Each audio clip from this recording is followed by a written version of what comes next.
Welcome to NextGen EDU's AI Innovation Series, where we take a quick, candid look at real people and their views and the use of AI to transform higher education. No hype, just insight.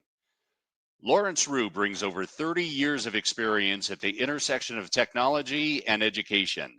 Each episode features conversations with inspiring individuals who are passionate about helping others succeed through learning. And now, your host, Lawrence Rue.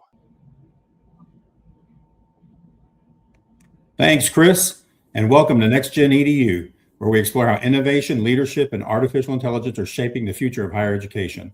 I'm Lawrence Rue. Today, I'm joined by Dr. Marjorie Hass, president of the Council of Independent Colleges, CIC. Dr. Hass is one of the most respected voices in independent higher education. She has served as president of Rhodes College and Austin College, and now leads CIC, an organization focused on strengthening independent colleges and supporting campus leaders through some of the most important challenges facing higher ed today. Let's bring her on the show and get started. Good morning. It's wonderful to be talking with you today. Yeah, nice to see you. How are you doing? I'm doing great, thanks. Well, I wanted to give you a few minutes to maybe introduce yourself or say anything specific you'd like to before we jump into the interview. Sure, it's a pleasure to be here. CIC represents almost 700 colleges, universities, and allied organizations, all of them really focused on deep, mission-centered, student-centered, relationship-driven higher education. Yeah, it's an awesome organization. I've been lucky to, I think I've gone to the conferences for maybe 15 to 20 years. I quit counting when I got a little older. And you and I have known each other for a little while back when you were in Austin College. I was really impressed with how your presence on campus and how you interacted with the students. So I'm glad to see that you're in this leadership position and having an effect on the entire Thank you. organization. I say that, I used to have to love these institutions one at a time, and now I can love them all at once. Yeah, that's right. Well, I was thinking, one of the things is that I wanted to start off with just the moment we're in. I was reflecting on the song, "We Didn't Start the Fire." It's always burning since the world's been turning. But there's been challenging times in higher and in the world. And today I'm reflecting on that in higher ed and saying, what do you think about the current moment in higher ed, and how would you describe it? Well, I think it's important to take, a big picture view. We're in the middle, just globally, of a significant shift as we move into really seeing what the effects of digital technologies will be for us. I personally think it's as profound as the shift from oral culture to literate culture. Mm-hmm. I think moving from literate cultures to digital culture is going to be significant in ways that we won't imagine and that will have impacts far beyond our lifetimes. So we're in the midst of these profound changes, and yet we have this incredible responsibility for sustaining and growing the next generation and ensuring that the things that we most value are able to survive this big transition, and that we're prepared to take advantage of new opportunities. So there's that happening. Then you have that coupled with a variety of other things. One is what I refer to sort of in the very local and the very current, what I refer to as the Trump chaos tax, which is sort of just the rapid fire, unstructured, often random and ideological driven attacks on higher education, undermining of some basic principles of the sort of ongoing partnership between higher education and the people of this country, and policy that is often badly thought through. So there's the big, there's the small, and then there's the world of opportunity. This is absolutely a moment when relationship-driven education matters. This is absolutely a moment when the liberal arts have never, perhaps in my lifetime, been more significant and important. Yeah, and I want to explore that a little later too. Yeah, exactly. So there's plenty to be excited about as well. We focus on AI, but it's really about any type of technology and any kind of innovation. AI gets a lot of bad press, a lot of things happening, breaking up human interactions, creating more like cybersecurity risk and sort of stuff.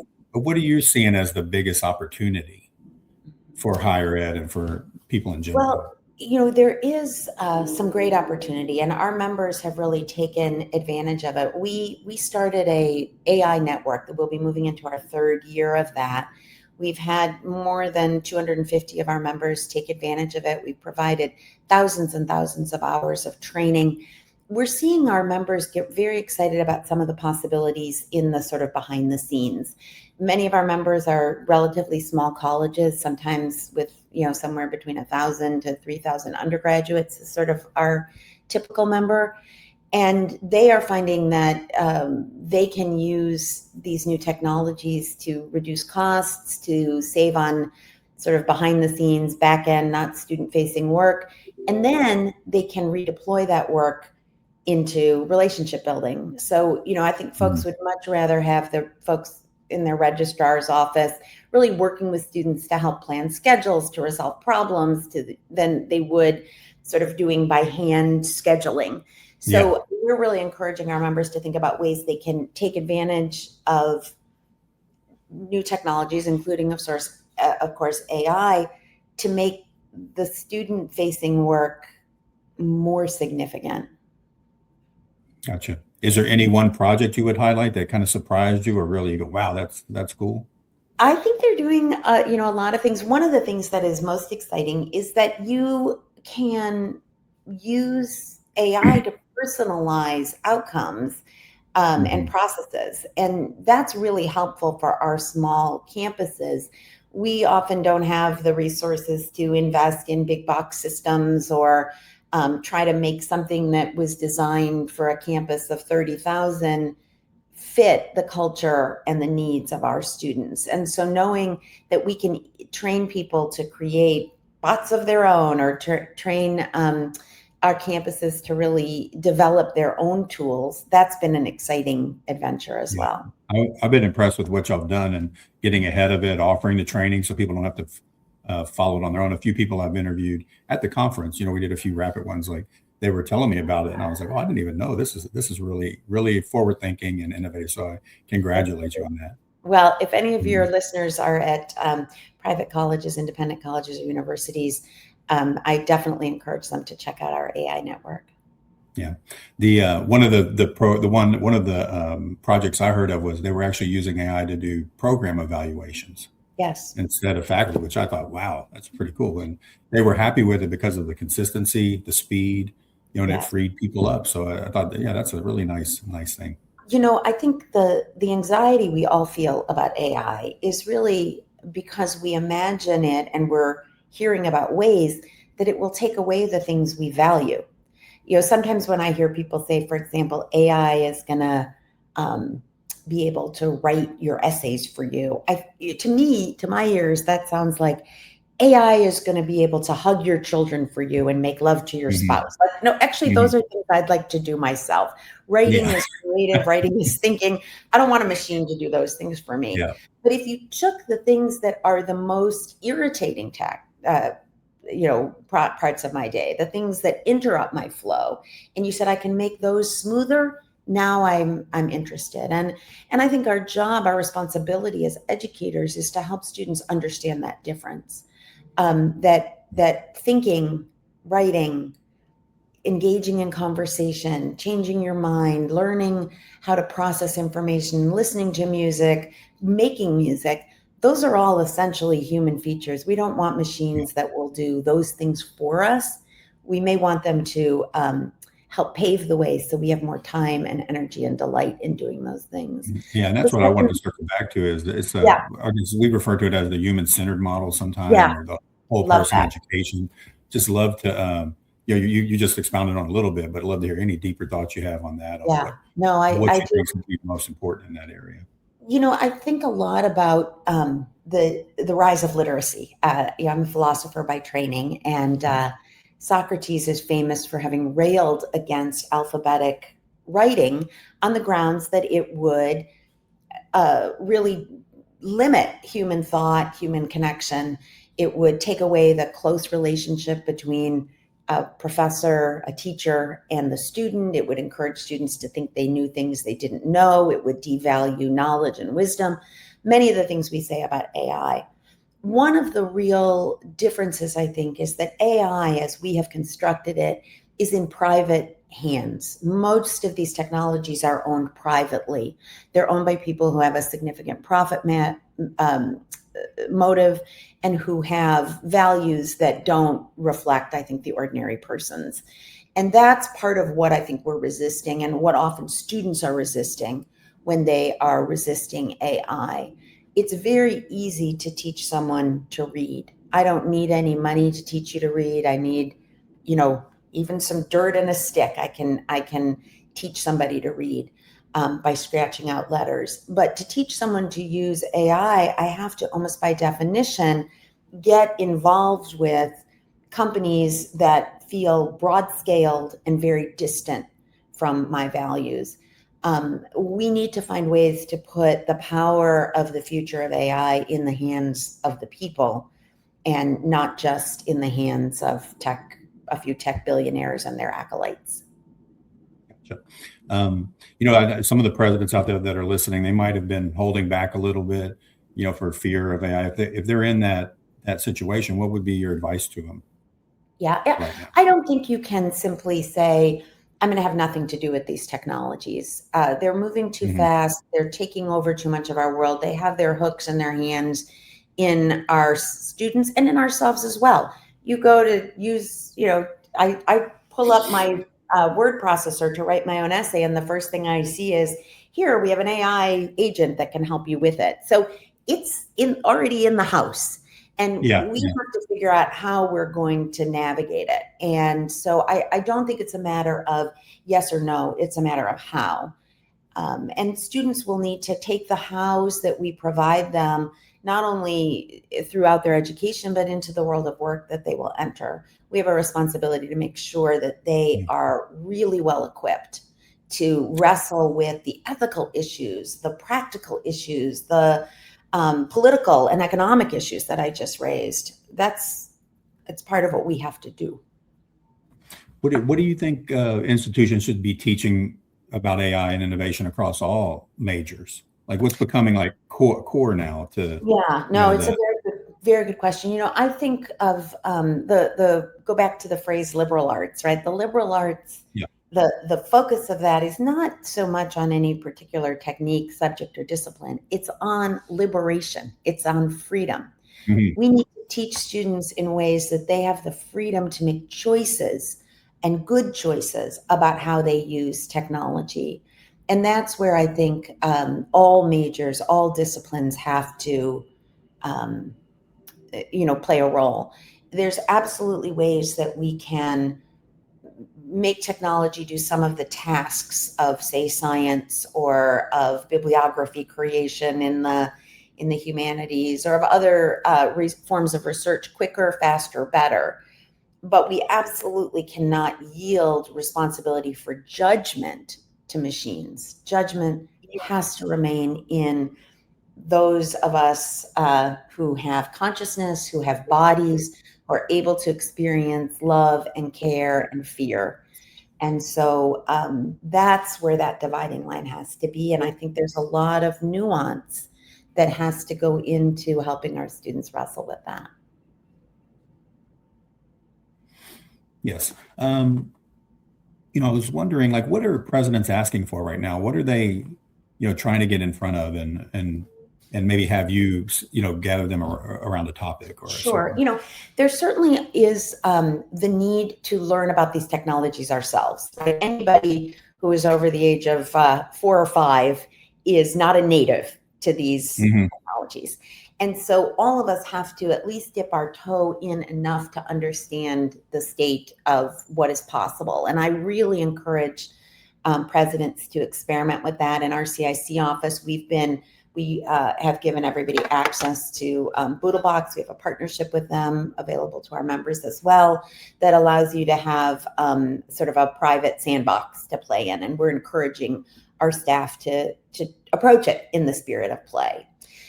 So that's important. It's also important to make space on your campuses for ethical conversations driven by real knowledge. It's not enough to just say, this is bad, or this is the future.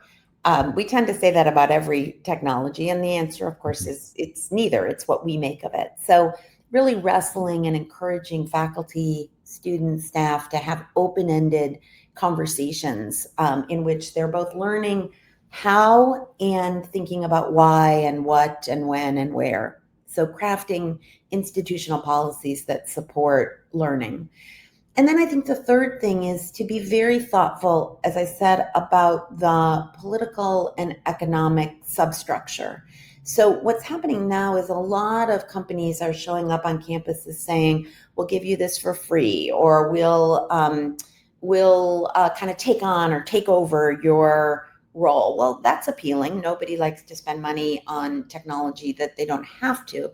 On the other hand, many of these firms are either very fly by night. They don't have a sustainable business model. They'll be out of business soon, or they're supported by private equity, which means that the folks owning this in technology have a 3 or 4 year horizon before they want to get out and sell it to who knows what.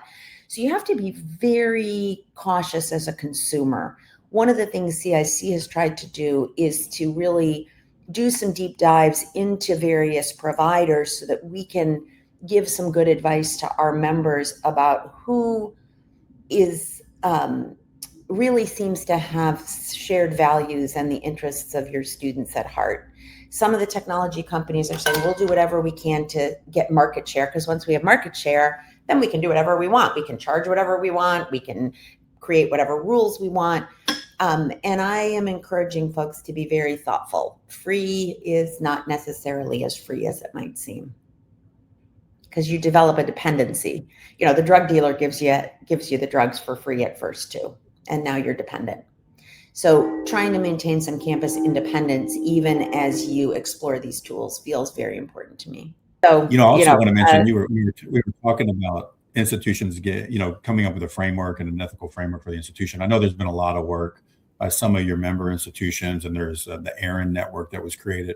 So I don't know if you CIC is providing any tools on governance and stuff like that, but I know there's some out there. We're that certainly people don't have to encouraging start from scratch. members to share. We encourage our members to share, but we also encourage everybody to take what's out there and available. And there are some good new examples. Notre Dame has a big project on ethical use of artificial intelligence.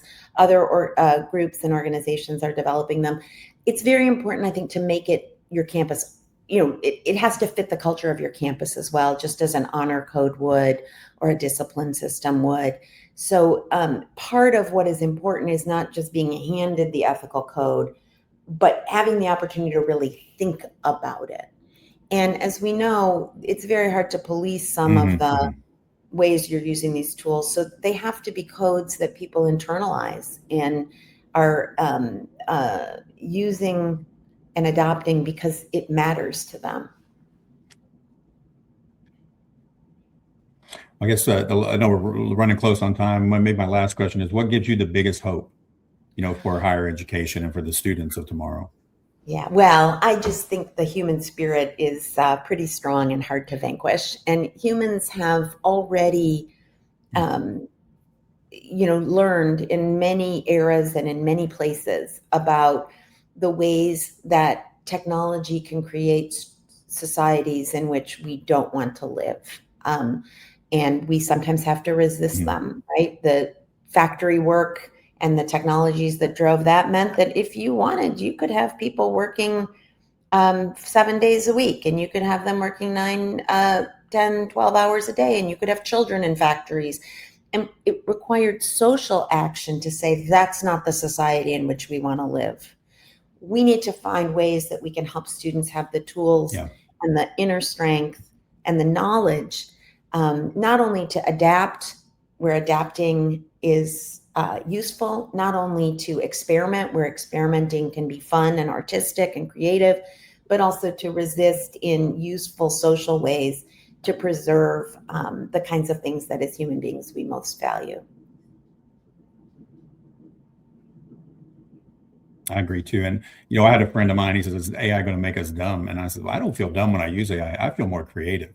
And that's what we wanted. We wanted to release our creativity, like Yes. expand on our life, make it more rich, but in a way that's safe and allows all of us to be, better people, right? So, Yeah, I think that's exactly right. well, I thank you for joining us. I hope everybody enjoyed the show, and I look forward to seeing you in January, if not before. Perfect. It's been a pleasure. Thank you so And much I for hope you having have a me great on day. and for recognizing that there's a lot of innovative work being done at small colleges.